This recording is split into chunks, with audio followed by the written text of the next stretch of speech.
کہ اس میں آپ علیہ الصلوۃ والسلام نے واضح طور پہ فرمایا اور یار جس سے میرے رب کے سلام آئے. جی آج میں پچھلے دن میں جمعے پہ غالباً عرض کر رہا تھا یہ بیان میں حضرت ابو بکر صدیق کی شان پہ میں نے کہا تھا کہ حضرت ابو بکر صدیق رضی اللہ تعالیٰ عنہ کو جب آپ علیہ الصلوۃ والسلام نے فرمایا حضرت جبرائیل آئے اور وہ ٹاٹ کا لباس پہنا ہوا تھا اور آپ علیہ الصلوۃ والسلام سے فرمایا یا رسول اللہ حضرت ابو بکر صدیق نے یہ ٹاٹ کا لباس پہنا ہے نا اس وقت سے اللہ تعالیٰ نے آسمانوں پہ اعلان کیا ہے سارے کے سارے فرشتے میرے صدیق کی نکالی کر کے ٹاٹ کا لباس پہنے. جی اور ساتھ میں اللہ تعالیٰ کہہ رہے ہیں کہ میرا سلام بھی دے دے حضرت ابو بکر کو اور ساتھ میں یہ بھی کہیں کہ اللہ تعالیٰ پوچھ رہے ہیں ابو بکر اس حال میں اللہ پہ راضی ہے یا نہیں ہے. اور یار قربان جاؤں صحابہ تیری شان پہ کہ جن سے اللہ پوچھ رہا ہے ابو بکر تو مجھ پہ راضی ہے. ہائے ہائے حضرت ابو بکر رونے لگ گئے زوروں کو تار ہچکی بن گئی. فرمایا اللہ تعالیٰ مجھ پہ میں اللہ پہ راضی اگر اللہ تعالیٰ مجھ پہ راضی ہے تو ابو بکر کو یہ سودا مہنگا نہیں ہے پر میں بھی اللہ پہ راضی ہوں. تو حضرت ابو بکر صدیق کو سلام ہے حضرت امیر معاویہ کو سلام ہے. آج کوئی جھوٹا وزیر اعظم کسی کو سلام بھیج دے جی کوئی پھولے نہیں سماتا اور ساری کائنات کا مالک جو کہہ رہا ہے میرے پیغمبر معاویہ کو کہے اللہ تجھے سلام دیتا ہے. ہاں سورۃ الانعام میں آیت ہے فرمایا اذا جاءك الذين يؤمنون بآياتنا فقل سلام علیکم كتب ربكم على نفسه الرحمہ. فرمایا میرا پیغمبر دنیا کا اصول ہے محفل لگی ہوئی ہے باہر سے کوئی آدمی آتا ہے فرمایا وہ باہر سے آئے نا اس پر لازم ہے وہ کہے گا السلام علیکم. یہ اصول میں نے بنایا یہ کہے گا. فرمایا لیکن تیرے صحابہ کے لیے میں اللہ نے اصول ختم کر دی. وَإِذَا جَاءَكَ الَّذِينَ يُؤْمِنُونَ بِآيَاتِنَا فَقُلْ سَلَامٌ عَلَيْكُمْ. فرمایا تیرا کوئی بھی صحابی تیری محفل میں آئے اس سے ہونٹ نہیں ہلانے دینا اس کے ہونٹ ہلانے سے پہلے کہنا ہے میرے صحابی تجھے اللہ سلام کہہ رہا ہے. جی یہ قرآن ہے قرآن. اور اگلی بات بھی سنیے گا فرمایا کاتب ربکم علی نفسہ الرحمہ تمہارا رب کہتا ہے میں نے اپنے اوپر فرض کر لیے میں اپنے پیغمبر کے صحابہ پہ ہر وقت رحمت و سلام بھیجتا ہی رہوں. اللہ نے اپنے اوپر فرض کیے جی کہ کتب ربکم علی نفسہ الرحمہ رب نے فرض کر لیا کہ وہ پیغمبر کے صحابہ پہ کیا بھیجتا ہے سلام بھیجتا ہے. جس پہ رب سلام بھیج رہا ہے ہارون نہ بھیجے تو کیا ہے جی ہارون نہ بھیجے تو کیا ہے کوئی اور نہ بھیجے تو کیا ہے جی. اس میں اتنا ہی سمجھ لیجئے گا دوستوں آسمان کی طرف چاند کی طرف میں منہ کر کے تھوکتا ہوں نتیجہ چاند کے حسن میں تو کوئی فرق نہیں آتا دوبارہ وہ تھوک میرے چہرے پہ آتی ہے تو میرے پیارے پیغمبر کے صحابہ چاند ہیں جی وہ ستارے ہیں جی جو ان کی طرف بھونکے گا وہ اس کی بھونک اس کے اوپر لوٹ کے آئے گی. تو آپ علیہ الصلوۃ والسلام کا صحابی ہونا یہ سب سے بڑی فضیلت ہے. حضرت امیر معاویہ رضی اللہ تعالیٰ عنہ کی اور پھر سید حسین احمد مدنی جو اصول دیا فرمایا وہ اصول یہ دیا فرمایا کہ اگر کسی حدیث میں صحابہ کرام کے بارے میں تنقیص ان کی شان میں کمی بیان کی گئی ہے فرمایا اس کو آپ پیش کریں گے قرآن پہ اگر موافقت بنتی ہے تو ٹھیک وگرنہ اس حدیث کے معنی میں تبدیلی کچھ کریں کہ وہ قرآن کے موافق ہو جائے تو ٹھیک ہے اگر نہیں ہوتی فرمایا قرآن کو سینے سے لگا لو اس کو کہو کہ یہ میرے پیغمبر کے ذمہ جھوٹ باندھا گیا ہے میرے پیغمبر نے یہ فرمان نہیں جاری کیا. اللہ اکبر. یقین جانے نا اگر 3 طبقے ٹھیک ہو جائے نا 3 طبقے ٹھیک ہو جائے ساری کائنات کا نظام ہی درست ہو جائے ہر جگہ اسلام کی بہار ہو. یہ میں اپنی طرف سے نہیں کہہ رہا یہ حضرت عبداللہ ابن مبارک رحمت اللہ تعالی علیہ تابعی ہیں مشہور تابعی ہیں جی امام بخاری کے استاد ہیں انہوں نے فرمایا ہے وہ فرماتے ہیں کہ اسلام کو جو سب سے زیادہ نقصان دیے وہ 3 طبقوں نے دیے اور اسلام کو سب سے زیادہ جو فائدہ دیے وہ بھی 3 طبقوں نے دیے اگر وہ ٹھیک ہو جائے.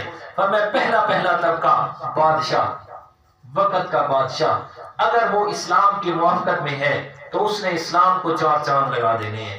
دوسرے نمبر پہ اسلام کو نقصان دیے جھوٹے پیروں نے.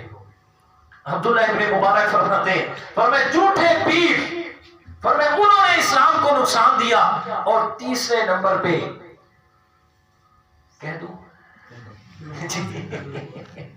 تیسرے نمبر پہ اسلام کو نقصان دیا پیٹ کی پوجا کرنے والے مولویوں نے.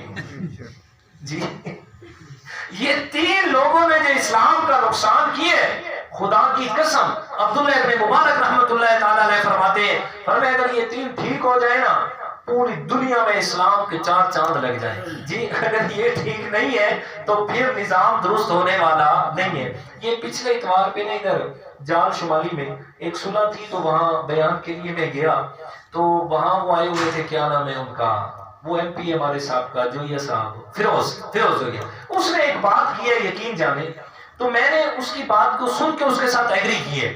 اس نے کہا جی اگر ہمارے ماحول میں نا 2 لوگ ٹھیک ہو جائیں اور 2 لوگ ٹھیک ہو کے جیسے حق ہے وہ اپنے حق ادا کریں اپنے عمل کا کردار کا، کہتے جی ہمارے ماحول میں نہ کوئی لڑائی ہو سکتی ہے، ہمارے ماحول کے اندر نہ کوئی دشمنیاں بڑھ سکتی ہیں، کچھ بھی. کون سے؟ کہتے جی ایک سیاسی حکمران طبقہ، یعنی ہم M N A M P A جو ہیں یہ لوگ، اور دوسرے وقت کے علماء. کہتے یہ 2 لوگ اگر ٹھیک ہو جائیں نا، عوام کے ساتھ مخلص ہو جائیں اور ان کا حق ادا کریں، جیسے بات کرنے کا حق ہے اس میں اپنے پرائے کی کوئی تمیز نہ ہو، کہتے پھر یہ سوال ہی پیدا نہیں ہوتا کہ ماحول کے اندر اول تو لڑائی ہوگی نہیں، اگر ہوگی تو سوائے صلح کے اس کی کوئی بھی جو ہے نا اس کا مطلب کہ حل اور نہیں ہوگا، فوراً صلح ہو جائے گی. ظاہر ہے بات تو اسی طرح ہی ہے. بہرحال تو حضرت امیر معاویہ کی دوسری شان ہے کہ وہ کاتب وحی ہے. وہ کیا ہے؟ کاتب وحی ہے. آپ صلی اللہ علیہ وسلم کے بخاری شریف کی حدیث کے مطابق 13 کاتبین وحی تھے، 13، اور باقی حدیث سب کو ملائیں تقریباً 42 صحابہ کرام تھے جو کاتبین وحی تھے. ایک روایت کے مطابق نزول وحی کے 4تھے دن کاتب وحی ہونے کا شرف جو سب سے پہلے جسے حاصل ہوا تھا وہ تھے حضرت خالد بن سعید رضی اللہ تعالیٰ عنہ. سب سے پہلے کاتب وحی ہے حضرت خالد بن سعید رضی اللہ تعالیٰ عنہ. اور نزول وحی کے 4تھے دن جو ہے وہ کتابت کا کام شروع ہو گیا تھا. آپ علیہ الصلوۃ والسلام نے قرآن مجید لکھوانے کے لیے حکم فرما دیا. پہلے کاتب بھی حضرت خالد بن سعید رضی اللہ تعالیٰ عنہ ہے. باقی 42 صحابہ کرام ان میں کم و بیشی ہوتی رہتی تھی، کبھی زیادہ کبھی کم. اور بخاری شریف کی حدیث کے مطابق 13 کاتبین وحی تھے، 13 کاتبین وحی. ان میں سے سب سے پہلا نمبر جو تھا کاتبین وحی میں وہ حضرت زید بن ثابت رضی اللہ تعالیٰ عنہ کا تھا. عظمت کے اعتبار سے حضرت زید بن ثابت تھے. اور ان میں سے ایک تھے حضرت حنظلہ بن ربیع رضی اللہ تعالیٰ عنہ. یہ وہ صحابی تھے کہ جن کے لیے آپ علیہ الصلوۃ والسلام نے حکم فرمایا تھا، فرمایا کہ آپ نے ہر وقت مسجد نبی میں میرے ساتھ رہنا ہے، چاہے کوئی اور کاتب وحی رہے یا نہ رہے. فرمایا جب بھی قرآن مجید نازل ہوتا حضرت حنظلہ موجود ہوتے، فوراً قرآن مجید کو لکھ لیا جاتا، اور باقی بھی صحابہ کرام آتے وہ بھی پھر لکھ لیتے اسے.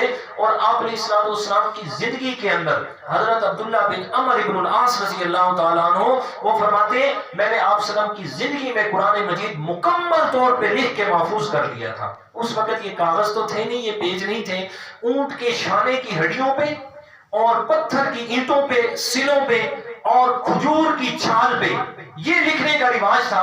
تو قرآن مجید اسی چیز پہ لکھ کر محفوظ کیا گیا. تو کاتبین وحی ان میں عظمت کے اعتبار سے پہلا نمبر ہے حضرت زید بن ثابت رضی اللہ تعالیٰ عنہ کا. پہلا نمبر ہے حضرت عثمان غنی رضی اللہ تعالیٰ عنہ کا. دوسرا نمبر ہے حضرت زید بن ثابت رضی اللہ تعالیٰ عنہ کا. تیسرا ہے حضرت ابی بن کعب رضی اللہ تعالیٰ عنہ. اور اس کے بعد ہے حضرت عبداللہ رضی اللہ تعالیٰ عنہ. اور چھٹا نمبر ہے کاتبین وحی میں حضرت امیر معاویہ رضی اللہ تعالیٰ عنہ کا. یہ میرے مالک کی شان ہے، جسے چاہتے ہیں عظمت سے نوازتا ہے. کون اس سے پوچھ سکے؟ آیا تو بعد میں ہے، لیکن عظمت دینے پہ جب مالک آیا اور حضرت امیر معاویہ رضی اللہ تعالیٰ عنہ کو وہ جو دل کی تمنا اور خواہش اور پیغمبر سے محبت کو دیکھا تو عظمت کتنی تھی؟ فرمایا میں نے اس کو کاتبین وحی میں شمار کر دیا. اور کاتبین وحی میں شمار ہوئے تو اس کی عظمت قرآن نے کیا بیان کی ہے، قرآن نے بیان کیا. اور سورۃ عبسہ کے اندر آخری پارے میں فرمایا فی صحف مکرمہ، مرفوعۃ مطہرہ بأیدی سفرہ کرام بررہ. فرمایا جو قرآن کو لکھنے والے ہیں نا وہ عام لوگ نہیں ہیں. فرمایا کہ فی صحف مکرمہ، جس میں قرآن کو لکھا گیا. فرمایا وہ قرآن پاکیزہ صفحات کے اندر لکھا ہوا ہے. مرفوعۃ مطہرہ، فرمایا بلند و بالا عظمتوں والی وہ چیز ہے جس میں قرآن مجید کو لکھا گیا. آگے فرمایا بِأَيْدِي سَفَرَةٍ. سبحان اللہ. جی ان ہاتھوں پہ قربان جاؤں جنہوں نے قرآن لکھا اور پھر اللہ تعالیٰ نے قرآن لکھنے کی عظمت کی وجہ سے ان کے ہاتھوں کا تذکرہ قرآن میں کر دیا. سبحان اللہ. فرمایا بِأَيْدِي، بِأَيْدِي ید ایک ہاتھ، اید بہت سارے ہاتھ. فرمایا بِأَيْدِي سَفَرَةٍ، فرمایا وہ جو ہاتھ ہے نا لکھنے والے، بِأَيْدِي جن ہاتھوں سے قرآن لکھا گیا، سَفَرَةٍ فرمایا بڑے چمکنے والے ہاتھ ہیں، خوبصورت ہاتھ ہیں. صرف ہاتھوں تک محدود نہیں رکھا اللہ نے. ہو سکتا ہے اگر صرف اللہ تعالیٰ یہ کہہ دیتا بِأَيْدِي سَفَرَةٍ، اگلا جملہ نہ بولتا تو بعد میں آنے والے لوگ اعتراض کر سکتے تھے جی جن ہاتھوں سے لکھا گیا وہ ہاتھ تو بڑے معزز تھے. جی نہیں، ان کی نیت میں فرق تھا. جی نیت میں فرق تھا. ہاتھ تو ٹھیک تھے لیکن ان کی نیت میں کیا تھا؟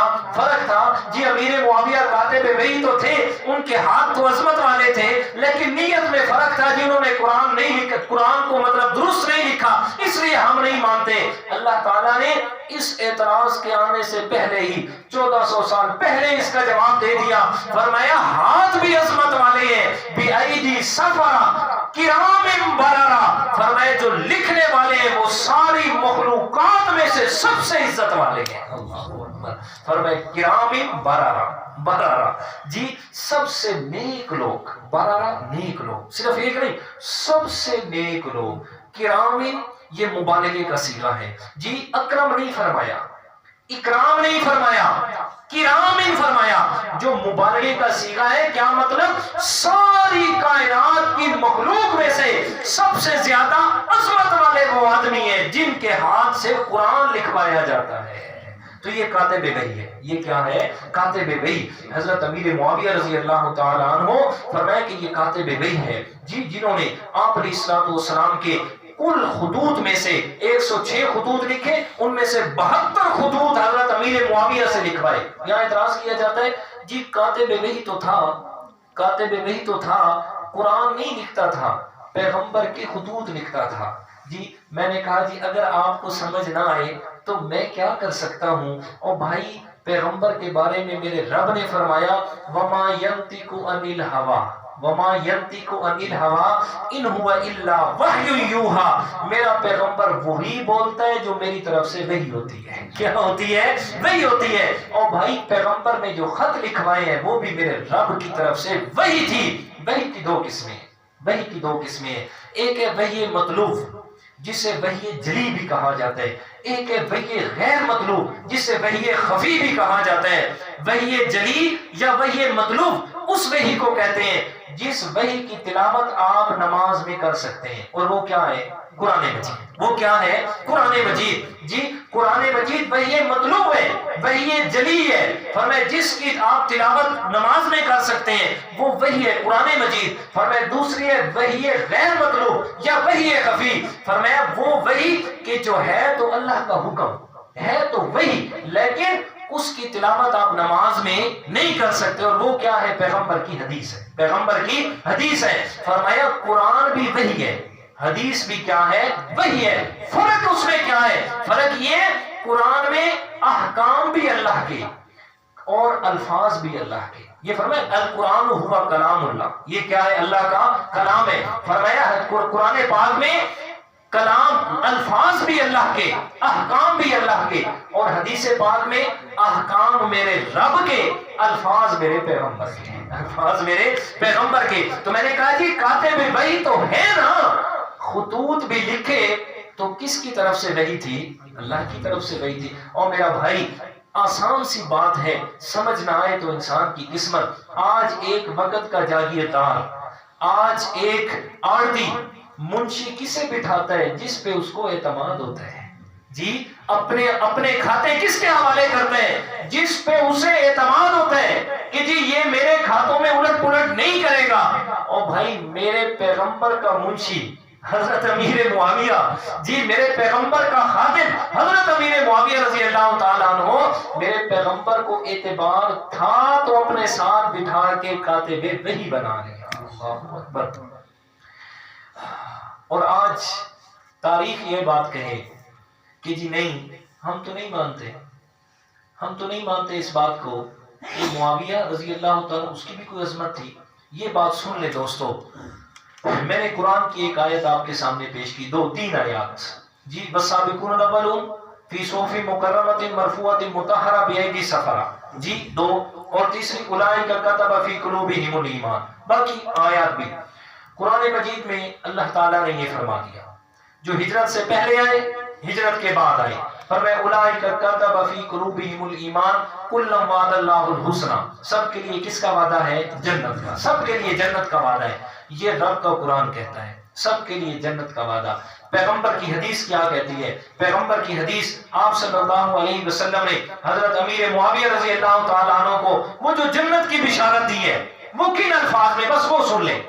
آپ صلی اللہ علیہ وسلم حضرت ام ہانی کے ہاں تشریف فرما تھے، دوپہر کا وقت تھا، بخاری شریف کی حدیث ہے، جی دوپہر کا وقت تھا، آپ صلی اللہ علیہ وسلم تھوڑی دیر سوئے، آرام فرمایا، آرام فرما کے میرے پیارے پیغمبر اٹھے نا، چہرے پہ مسکراہٹ تھی، آپ علیہ الصلوۃ والسلام کے چہرے پہ مسکراہٹ تھی۔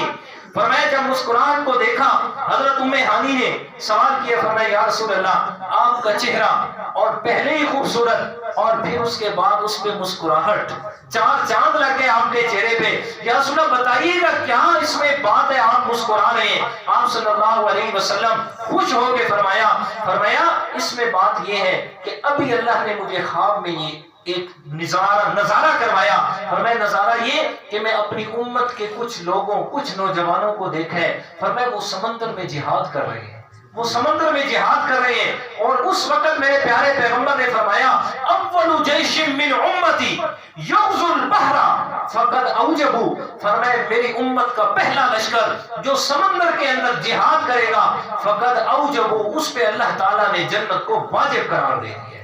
فرمایا آپ نے یہ فرمایا نا، تو حضرت ام ہانی یہ بات سنی اور آپ علیہ الصلوۃ والسلام سے عرض کیا، فرمایا یا رسول اللہ میرے لیے دعا فرمائیں کہ اللہ تعالیٰ مجھے بھی اسی لشکر کے اندر شامل فرما دے، اسی لشکر میں شامل فرما دے۔ آپ علیہ الصلوۃ والسلام نے ان کے لیے دعا فرمائی، اور دعا فرما کے آپ علیہ الصلوۃ والسلام پھر تھوڑی دیر سو گئے۔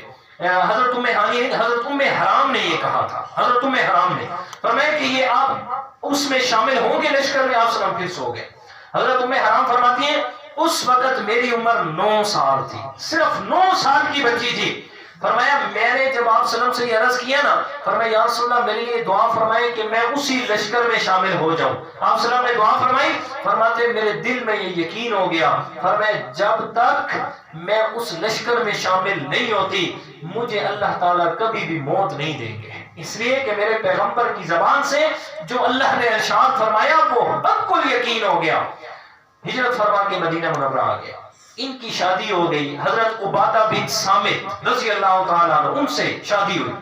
حضرت آپ علیہ الصلوۃ والسلام کی زندگی میں اولاد ہوئی، آپ سلام فوت ہو گئے، حضرت ابو بکر صدیق کا دور آیا، وہ بھی فوت ہو گئے، حضرت عمر فاروق کا دور آیا، وہ شہید ہو گئے، اپنی خلافت کا وقت گزار کے حضرت عمر فاروق کے بعد دور آیا حضرت عثمان غنی رضی اللہ تعالیٰ عنہ کا۔ جی حضرت عمر کے دور میں حضرت امیر معاویہ رضی اللہ تعالیٰ عنہ دمشق کے گورنر تھے، وہاں سے آئے حضرت عمر کے پاس، آ کے عرض کیا، فرمایا حضرت یہ اہل روم یہ آتے ہیں سمندر کے راستے سے اور مسلمانوں کے سرحدی علاقوں کو نقصان پہنچا کے واپس دفع ہو جاتے ہیں، ذرا اجازت دینا مجھے، میں بحری بیڑا بنانا چاہتا ہوں، بحری جہاز، اور ہم پھر سمندر کے راستے سے ان کے پاس جائیں گے اور پھر جہاد کریں گے۔ حضرت عمر نے فرمایا ابھی خشکی کے علاقے بہت سارے بقایا ہیں، امیر معاویہ تھوڑا صبر کر یار، یہ خشکی کے علاقوں میں ہم آگے بڑھ جائیں تو پھر انشاءاللہ ادھر بھی جائیں گے۔ جی اللہ تعالیٰ کی طرف سے حکم تھا، ان کی وفات ہو گئی، شہادت ہو گئی۔ اس کے بعد حضرت عثمان کا دور آیا، حضرت عثمان کے دور میں حضرت امیر معاویہ آئے اور آ کر حضرت عثمان کے سامنے ریکویسٹ کی، درخواست کی، فرمایا یہ بات ہے، حضرت عثمان نے اجازت دی اور اجازت دے کے فرمایا یہ ایسا نہ کرنا کہ اجازت لے کے جا رہا ہے اور پھر اس کو بھول جانا اور سالوں سال گزر جائیں اور تو بحری بیڑا تیار نہ کر سکے۔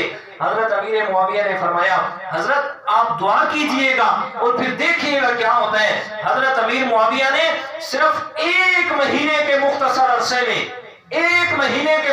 عرصے میں دنیا کائنات کا پہلا بحری بیڑا تیار کیا۔ اس وقت کوئی مشینری نہیں، کوئی بھی چیز نہیں تھی، سب کچھ اپنے ہاتھوں سے کرنا تھا، اپنے ہاتھوں سے پھٹے چیرے، اپنے ہاتھوں سے سب کچھ کر کے صرف 1 مہینے کے اندر بحری بیڑا تیار کیا۔ اور اتنا بڑا بحری بیڑا کہ اس بحری بیڑے پر ایک ہی وقت کے اندر 1700 چھوٹے بحری بیڑے اس پہ لینڈ کر سکتے تھے۔ 1700 بحری بیڑے، جی اتنا بڑا انہوں نے یہ کارنامہ کیا۔ اور پھر اس کے بعد حضرت امیر معاویہ رضی اللہ تعالی عنہ نے جب یہ سارا کام تیار کر لیا تو فرمایا اس کے بعد پھر مدینہ منورہ کی طرف یہ پیغام بھیجا، فرمایا کہ وہ بحری بیڑا تیار ہے، اور پھر سارے مدینہ میں سارے علاقوں میں یہ اعلان کروائے کہ بحری جہاد کی طرف ہم پیش رفت کر رہے ہیں۔ یہ پہلا بحری جہاز اور پہلا بحری جہاد ہو رہا ہے، اس میں جو شرکت کرنے کے لیے چاہیں تو ہمارے پاس آ جائیں۔ اب جی ادھر مدینہ منورہ میں اعلان ہوا، حضرت ام حرام یہ اپنے خاوند کے ساتھ گھر میں بیٹھی ہے، جیسے ان کے کانوں پہ اعلان پڑا نا کہ ایک آدمی اعلان کر رہا ہے کہ آپ صلی اللہ علیہ وسلم نے جس غزوے کے بارے میں یہ اطلاع اور بشارت دی تھی وہ غزوے کا وقت آ گیا، اگر کوئی آنا چاہے تو ہم جا رہے ہیں جناب بحری جہاد کرنے کے لیے۔ حضرت ام حرام فرماتی ہیں میں نے سارے کام چھوڑے، اپنے خاوند کو ساتھ لیا اور پھر میں چل پڑی، دمشق میں پہنچے حضرت امیر معاویہ کے پاس، اور ان کے ساتھ پھر ہم جس وقت جہاد میں گئے انہوں نے پہلا بحری بیڑا سمندر کی موجوں کے حوالے کیا اور پھر للکارا سارے رومیوں کو، فرمایا اب آ گیا امیر معاویہ وہ پہلا بحری بیڑا لے کر، اب پتہ چلے گا کہ اسلام کی بحری سرحدوں کو کون نقصان پہنچائے گا۔ حضرت امیر معاویہ نے اس لشکر کو، اس میں 700 قرہ حضرات تھے، 700 قاری القرآن تھے، ان کو اپنے ساتھ لیا اور ساتھ لے کر پھر حضرت امیر معاویہ رضی اللہ تعالی عنہ بحری جہاد شروع کیا۔ اور پیارے پیغمبر نے جو بشارت دی تھی کہ سب سے پہلے جو بحری جہاد کرے گا اس لشکر پہ جنت واجب ہو جائے گی، اس بشارت کے مصداق ٹھہرے حضرت امیر معاویہ رضی اللہ تعالی عنہ۔ ایک انگریز مورخ گزرے، انگریز مورخ جس کا نام تھا ایڈورڈ گبن، اس نے اسلام کی تاریخ لکھی ہے تقریباً 36 جلدوں میں، 36 سے زیادہ جلدیں ہیں، اور اس کے یہ الفاظ ہیں، وہ کہتے ہیں کہ میں اسلام کے اندر بڑی بڑی شخصیات سے متاثر ہوا ہوں، سب سے زیادہ جن 2 شخصیات سے متاثر ہوا ہوں، ایک عمر فاروق ہے، دوسرا امیر معاویہ ہے۔ جی وہ کہتے ہیں اس کا عربی کا ایک مقول ہے الفضل ما شہدت به الاعداء، فضیلت یہ ہوتی ہے کہ دشمن بھی مان لیں، دشمن بھی مان لے کہ یار واقعیت عظمت ہے۔ وہ ایڈورڈ گبن جو ہے وہ اپنی تاریخ کے اندر لکھتے ہیں، کہتے ہیں حضرت معاویہ بن ابی سفیان رضی اللہ تعالی عنہ وہ واحد آدمی ہے کہ جس نے اسلام کے لیے سمندروں میں جنگ لڑی ہے اور 1750 بحری جہاز تیار کیے تھے، 1750 بحری جہاز انہوں نے تیار کیے، اور اس کے بعد حضرت امیر معاویہ رضی اللہ تعالی عنہ نے ان کے ساتھ 700 قاری اپنے ساتھ لیے، اور پیچھے جو ان 700 قاریوں کے گھر والے تھے نا، جو ان کے چھوٹے بچے تھے، ان کی بیویاں تھیں، ان کا سارا خرچہ حکومت کے ذمہ لیا، اور میں وقت کی حکومت آپ کے گھر والوں کو خرچہ دے گی، اور ان کے ذمہ کیا لگایا، فرمایا راستے میں جتنے بھی جزیرے آئے ہر قاری نے جزیروں پہ اترنا ہے اور وہاں کے لوگوں کو رب کا قرآن سنانا ہے، وہاں کے لوگوں کو رب کا قرآن سنانا ہے۔ جی وہاں تک 300 جزیرے، یار تاریخ میں معاویہ کی بدگوئیاں تو نظر آتی ہیں تمہیں، یہ خصائص نظر نہیں آتے۔ 300 جزیرے، حضرت نام لینا آسان ہے، 300 جزیروں تک 700 قاریوں کو پہنچایا اور انہوں نے وہاں جا کر رب کا قرآن سنایا۔ جی یہ انگریز لکھ رہا ہے، مسلمان نہیں ہے، انگریز یہ مورخ ہے، یہ کہتا ہے ہمیں اس بات کی علم ہے کہ قرآن نازل ہوا پیغمبر پہ، سنیے گا، اس کا اندازہ سنے، اس نے جو جائزہ لیا ہے وہ سنیے گا۔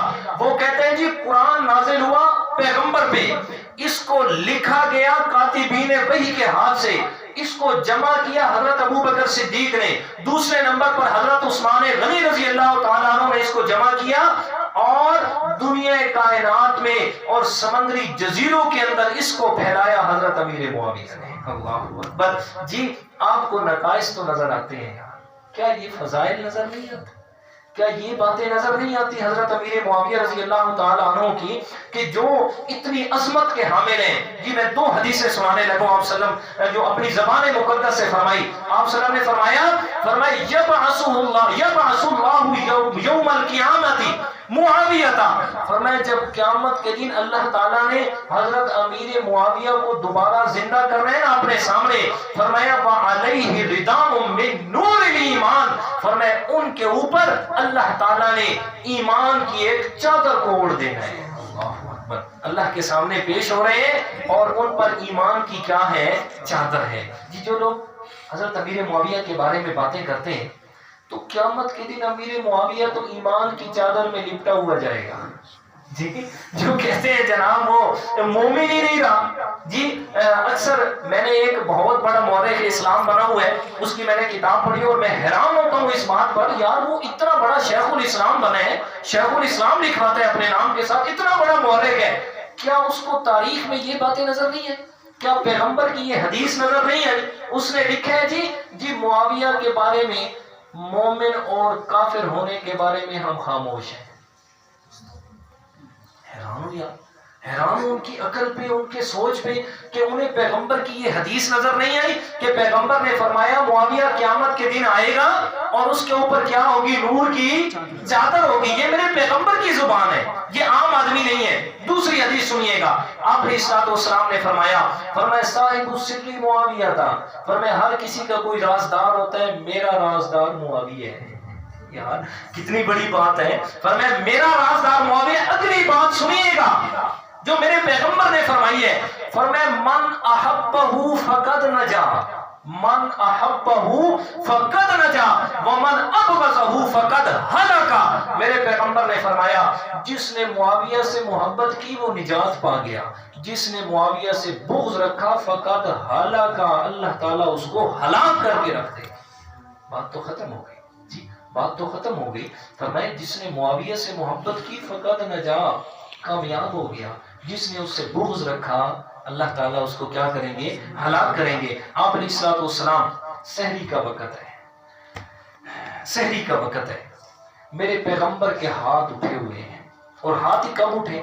آپ صلی اللہ علیہ وسلم اپنی بیوی حضرت ام حبیبہ، حضرت معاویہ کی بہن ہے، حضرت معاویہ کی بہن حضرت ابو سفیان کی بیٹی ہے، حضرت ام حبیبہ آپ صلی اللہ علیہ وسلم کی بیوی ہے، زوج محترمہ ہے۔ جی آپ علیہ الصلوۃ والسلام کی زوجہ محترمہ حضرت ام حبیبہ حضرت معاویہ کی بہن ہے جی، اور حضرت ام حبیبہ ام المومنین ہے، ساری کائنات کے مومنوں کی کیا ہے؟ ماں ہے۔ تے ماں دا بھرا کی لگدا ہوندا ہے؟ کیا دے اس ماما، ماما لگدا ہے ماما جی۔ اور ماموں کیا ہوتا ہے؟ ماموں جی، ماموں والدین کی جگہ پہ ہوتا ہے۔ تو حضرت امیر معاویہ یہ سارے مومنوں کی ماں کے بھائی ہیں، تو سارے مسلمانوں کے کیا ہیں؟ ماموں ہیں۔ کیا لگتے ہیں؟ ماموں ہیں۔ اس لیے ان کا لقب ہے خال المسلمین۔ کیا لقب ہے؟ خال المسلمین، کہ حضرت امیر معاویہ کیا ہیں؟ تمام مسلمانوں کے، مومنوں کے ماموں ہیں۔ اچھا جی، اپنی بہن کے گھر میں تھے، ساری رات پانی اپنے پاس محفوظ کر کے رکھا، سحری کے وقت تہجد کے لیے میرے پیغمبر اٹھے نا تو حضرت امیر معاویہ نے پانی پیش کیا، فرمایا یا رسول اللہ اس سے وضو فرمائیے گا۔ آپ علیہ الصلوۃ والسلام نے وضو فرمایا، اور وضو کر کے اتنے خوش ہوئے نا کہ سحری کا وقت تھا، میرے پیارے پیغمبر نے دعا کے لیے ہاتھ اٹھا دیے، اور حضرت امیر معاویہ کے لیے میرے پیغمبر نے دعا کیے۔ ذرا تھوڑا سا تصور تو کرو یار اپنے دماغ، دل و دماغ کے اندر، کہ ہاتھ اٹھے اس ہستی کے، ہاتھ اٹھے اس ہستی کے کہ جس کے ہاتھ نہیں، جس کا چہرہ کبھی آسمان کی طرف اٹھتا ہے تو اللہ تعالیٰ اپنی طرف سے اعلان کرتا ہے قد نرا تقلب وجہک فی السماء، میرا پیغمبر آپ کا صرف چہرہ اٹھا ہے، میں اللہ تعالیٰ نے آپ کا قبلہ تبدیل کر دیا ہے۔ یہ وہ پیغمبر ہے، اس اس کے ہاتھ اٹھے اور اس پیغمبر نے ہاتھ اٹھا کے سحری کا وقت قبولیت کا وقت، اور جس کی زبان پہ الفاظ ہیں وہ ایسا پیغمبر کہ جس کے اللہ تعالیٰ نے ہاتھ اٹھے ہوئے کبھی خالی واپس نہیں کیے، وہ دعا کر رہا ہے، فرمایا اللہم اجعل معاویہ ہادیا مہدیا، یا اللہ میں تجھ سے دعا کر رہا ہوں اس میرے صحابی معاویہ کو ہادی بھی بنا دے، مہدی بھی بنا دے، مہدی جو دوسروں کے لیے ہدایت دینے کا سبب بن جائے۔ فرمایا تو یہ حضرت امیر معاویہ رضی اللہ تعالیٰ عنہ، جو ان کی شان، ان کی عظمت، ان کا مقام ہے جی، جو حضرت امیر معاویہ رضی اللہ تعالیٰ عنہ کو اللہ تعالیٰ نے آپ صلی اللہ علیہ وسلم کی صحابیت اور اس کے بعد دوسرے نمبر پر آپ علیہ السلام کی طرف سے کاتب وحی ہونے کا اور پھر اپنی طرف سے دعائیں کرنے کا یہ جو مصداق ٹھہرایا اس کو۔ اچھا جی، ایک اور بڑا اعتراض کیا جاتا ہے کہ حضرت امیر معاویہ نے حضرت علی سے جنگ کی ہے، تاریخ کی بات ہے جی، جنگ کی ہے تو حضرت علی سے جنگ کی ہے، تو لہٰذا یہ کہاں سے ٹھیک ہو گیا؟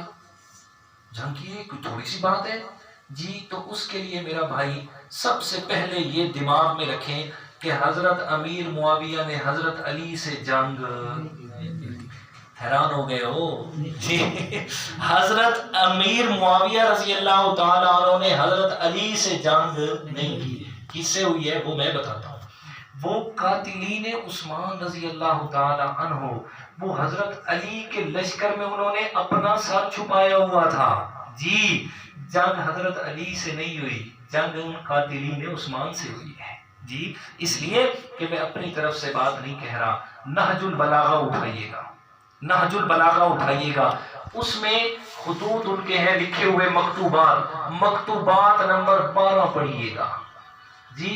ہم کہتے ہیں ہم آپ کی زبان میں بولنا چاہتے ہیں، چلو ہمارے نہ بنو اپنے تو بن جاؤ، اشرف بھائی ہمارے نہ بنو اپنے تو بن جاؤ، اپنی کتابوں کے حوالے دیکھو، ان کو تو مان لو، ہماری بات نہ مانو جی۔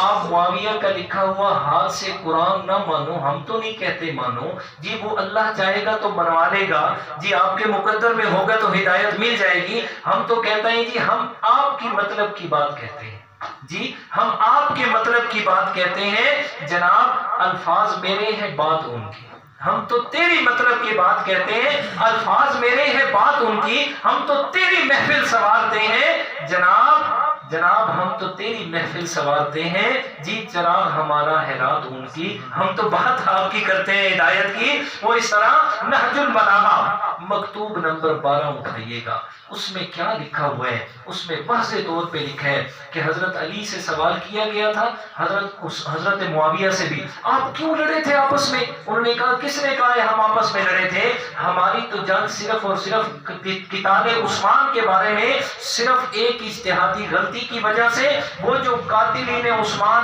میرے آگے جناب اس میں گروہ میں مل گئے، کچھ ادھر مل گئے اور انہوں نے ہمیں لڑا دیا۔ اور اگلی بات سنیے گا حضرت علی رضی اللہ تعالیٰ عنہ کی زبان سے، انہوں نے فرمایا کہ ان ربنا واحد و ان نبینا واحد و دعوت اسلامنا واحدۃ، فرمایا کہ میرا اور معاویہ کا رب بھی ایک ہے، میرا اور معاویہ کا پیغمبر بھی ایک ہے، میری اور معاویہ کی دعوت اسلام بھی ایک ہے، لا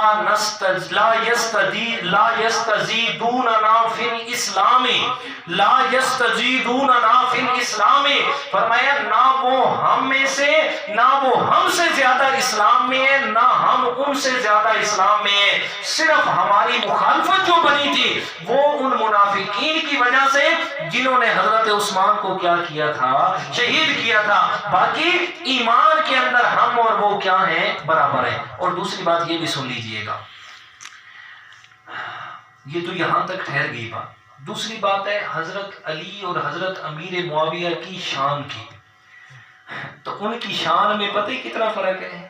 یہ میں ایک مثال دے رہا ہوں، حضرت علی ہیں آسمان پہ، حضرت امیر معاویہ ہیں زمین پہ جی، شان میں مقابلہ نہیں ہے، جو شان، جو عظمت، جو مقام حضرت علی کا ہے وہ مقام حضرت معاویہ کا نہیں ہے، شان میں نہیں ہے مقابلہ، شان اعلیٰ ہے لیکن جناب شان تو اعلیٰ ہے، لیکن دوسری طرف ان کو دشمن بنا کے تو نہ پیش کرو نا جی، دشمن بنا کے تو پیش نہ کرو۔ تو حضرت امیر معاویہ رضی اللہ تعالیٰ عنہ جی اور حضرت علی رضی اللہ تعالیٰ عنہ کی آپس میں اتنی محبت ہے آپ سوچ نہیں سکتے۔ جب یہ جنگ صفین اور جنگ جمل وغیرہ ہو رہی تھی نا، روم کے علاقے سے بادشاہ نے خط لکھا تھا حضرت امیر معاویہ کی طرف، کہتے ہیں جی سنا ہے حضرت علی کی آپ کے ساتھ جنگ ہو رہی ہے، میں آپ کا ساتھ دے کے حضرت علی کو ختم کروں؟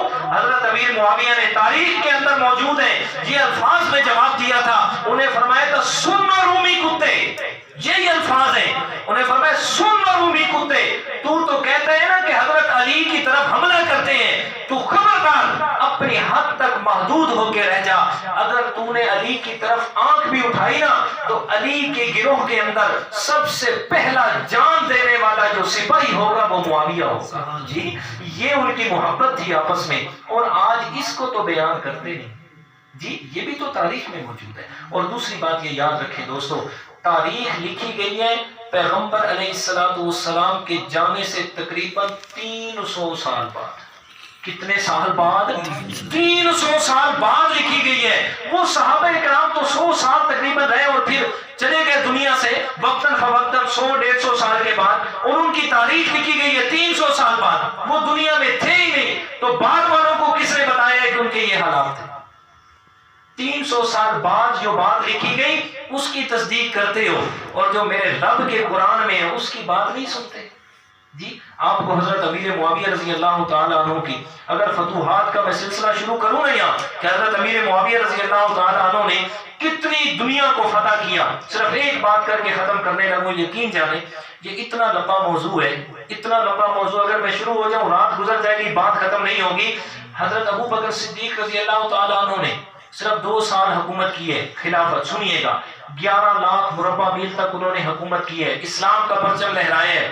حضرت عمر رضی اللہ تعالیٰ عنہ نے 10 سال سے کچھ زیادہ حکومت کی ہے، اور انہوں نے 11 کو 22 لاکھ کی ہے، 22 لاکھ مربع میل تک حضرت عمر کی حکومت۔ حضرت عثمان رضی اللہ تعالیٰ عنہ نے تقریباً 12 سال خلافت کی ہے، اور انہوں نے 44 لاکھ مربع میل تک اسلام کو پھیلایا ہے، اور حضرت امیر معاویہ رضی اللہ تعالیٰ عنہ نے 64 لاکھ 65 ہزار مربع میل تک اسلام کا پرچم لہرایا۔ آپ کو پتہ ہے پوری دنیا کا کتنا رقبہ ہے؟ 1 کروڑ 20 لاکھ۔ جیسے پاکستان کا کل رقبہ 7,96,096 مربع کلومیٹر ہے، پوری دنیا کا رقبہ 1 کروڑ 20 لاکھ مربع کلومیٹر ہے جی۔ آدھی دنیا سے زیادہ پر اسلام کا پرچم حضرت امیر معاویہ نے لہرایا ہے، 64 لاکھ مربع میل جی۔ آپ کو وہ تو ساری باتیں یاد ہے، کیا یہ بات یاد نہیں کہ 64 لاکھ مربع میل تک حضرت امیر معاویہ رضی اللہ تعالیٰ عنہ نے اسلام کا پرچم لہرایا؟ آپ علیہ السلام کے ساتھ ان کی محبت، ان کی عظمت، حضرت امیر معاویہ رضی اللہ تعالیٰ عنہ اتنے واقعات ہیں، یقین جانے آپ حیران نہیں، مطلب کہ حیران ہو گئے اگر میں شروع کر دوں وہ بیان کرنے۔ حضرت امیر معاویہ رضی اللہ تعالیٰ عنہ ایک دفعہ آپ سلام کی محفل میں بیٹھے ہوئے ہیں، آپ علیہ السلام کے پاس ایک غسان کا شہزادہ آیا، عیسائی تھا، آیا اور اس نے کہا جی ہم نے اپنی کتابوں میں پڑھا تھا کہ آخر الزمان پیغمبر آئے گا، ہجرت کر کے مدینہ آئے گا، آپ وہ آگے ہیں، میں ادھر آیا سفر کے لیے، میں نے کہا چلو ملتا جاؤں آپ سے۔ وہ غسان کا شہزادہ عیسائی تھا، ملا آپ علیہ السلام سے، اور مل کر جب جانے لگا اس نے کہا جی میں کچھ تحفے تحائف لے کے آیا ہوں، اگر آپ وہ ہدیہ قبول کر لیں، لیکن میرا سامان 6 کلومیٹر مدینہ شریف سے باہر میں پڑا ہوا ہے، آپ کسی نوکر خادم کو بھیج دیں، میں وہ ساتھ لے کے جاؤں گا اور وہ لے کے آ جائے گا، ٹھیک ہے جی۔ آپ علیہ السلام نے ادھر ادھر دیکھا، آپ کی نظر کرم جا کے پڑی حضرت امیر معاویہ پہ، فرمایا میرا معاویہ ذرا کھڑا ہو، اس کے ساتھ جاؤ، اور لے کے آیا۔ حضرت امیر معاویہ رضی اللہ تعالیٰ عنہ چلے نا، جوتا نہیں پہنا، جوتا نہیں پہنا، کیوں نہیں پہنا؟ اس لیے کہ مسجد نبی کے جس دروازے سے وہ نکلا نا وہ آدمی، وہ جو غسان کا شہزادہ تھا، حضرت امیر معاویہ کے جوتے دوسرے مطلب دروازے پہ پڑے تھے، انہوں نے ادھر جوتے پہننے میں یہ سوچا اگر جوتے پہنوں کہیں پیغمبر کے حکم کو عمل کرنے میں تاخیر نہ ہو جائے، پیدل ہی چل پڑے، تھوڑے سے چلے نا، گرمی تھی، پاؤں جب گرمی لگی نا، اس شہزادے کو کہتے ہیں یار اگر اپنے جوتے مجھے دے دے، میں جوتے پہن لوں، تو سواری پہ ہے۔ اس نے کہا جی میں اپنے علاقے کا شہزادہ ہوں اور میں تو کمی ہے، تو اس پیغمبر کا کمی ہے، میں تجھے کیوں دوں؟ نہیں دوں گا جوتے۔ اس نے کہا چلے یار جوتے نہیں دیتا، اپنی سواری پہ پیچھے بٹھا لے۔ اس نے کہا جی یہ میں شہزادے کی سواری ہے اور تو کمی ہے، میں تجھے نہیں بٹھاتا ساتھ۔ حضرت امیر معاویہ 6 میل پیدل چل کے گئے اور ان سے تحفے تحائف لیے، اور اسی طرح 6 میل جب پیدل واپس چل کے آئے، گرمی کی شدت کی وجہ سے حضرت امیر معاویہ کے پاؤں میں سے خون آ رہا تھا، جی پاؤں زخمی ہو گئے، خون آ رہا ہے۔ آپ سلم کے سامنے آئے، آپ نے حالت دیکھی، فرمایا معاویہ یہ جوتے کیوں نہیں پہن کے گیا؟ آپ علیہ السلام سے عرض کیا، فرمایا یا رسول اللہ آپ کا حکم آیا، جوتے میرے دور پڑے ہوئے تھے، میرے دل نے یہ فیصلہ کیا معاویہ اگر جوتوں کی طرف جائے گا یہ نہ ہو کہ پیغمبر کے حکم میں تاخیر ہو جائے اور رب کی طرف سے ایمان کی دولت سے ہی محروم نہ ہو جائے۔ فرمایا میں نے فوراً حکم مانا۔ آپ علیہ السلام نے اس موقع پہ فرمایا احلم من امتی معاویہ تھا، فرمایا میری ساری امت میں سے سب سے بڑا صبر کرنے والا بردبار وہ امیر معاویہ ہے۔ جی آپ علیہ السلام، جی وقت گزرتا رہا، حضرت امیر معاویہ دمشق حضرت علی رضی اللہ تعالیٰ عنہ کی شہادت کے بعد حضرت حسن رضی اللہ تعالیٰ عنہ کی خلافت 6 مہینے، اور پھر انہوں نے مشاورت سے اپنے قیس ابن سعد جو ان کا کمانڈر تھا ان کی مشاورت سے، حضرت حسین کی مشاورت سے حضرت امیر معاویہ کے ہاتھ میں جا کر صلح نامہ دیا، صلح کی انہوں نے آپس کے اندر، اور پھر متفقہ طور پر سارے کے سارے سلطنت اسلامیہ کا متفقہ طور پہ خلیفہ بنا حضرت امیر معاویہ رضی اللہ تعالیٰ عنہ۔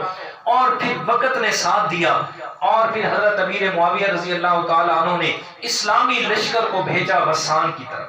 غسان کی طرف گیا، 3 مہینے کے بعد غسان کا علاقہ فتح کر کے جب یہ لوگ واپس آئے، 600 سے زیادہ لوگوں کو قیدی بنا کے، ایک میں آتا ہے 300 سے زیادہ لوگ قیدی بن کے واپس آئے، اور ان کے اندر وہ شہزادہ بھی تھا، وہ شہزادہ بھی، اس کے ہاتھ بھی بندھے ہوئے، اس کے پاؤں بھی بندھے ہوئے۔ حضرت امیر معاویہ کے سامنے جب پیش کیا گیا، انہوں نے پہچان لیا، پہچان کے فرمایا اس کو میرے مہمان خانے میں پہنچا دو۔